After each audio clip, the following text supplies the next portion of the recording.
guys, ilang mga ka-idol, tayo po ay magluto ng sinigang sa sampalok. Pork sinigang sa sampalok, mga ka-idol. Okay po natin yung ating gabi kasi malambot na po yung ating karne.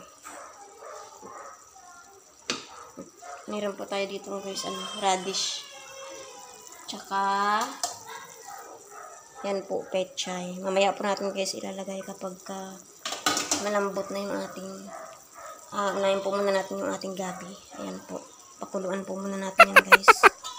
Tapos pinakahuli po natin mamaya ilagay yung ating, ayan po, meron pa tayong sampalok. Sampalok po nga ang aking gagamitin mga ka-idol sa ngayon.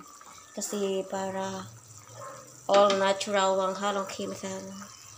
Na po guys, pwede na po natin ilagay yung ating sampalok.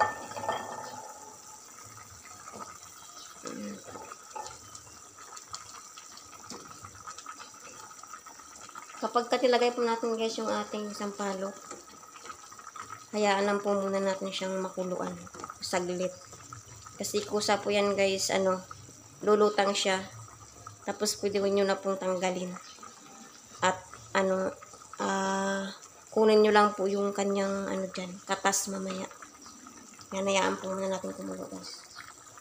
Ano po yung ating sampalok, pwede na po natin siyang ngayong tanggalin at kunin po natin yung kanyang pinakakatas. Kasi hindi na po tayo dito guys gagamit ng sinigang mix. Para all natural guys. Tatanggalin ko lang dito guys yung katas niya, tapos ilalagay ko dito ulit sa ating pork sinigang.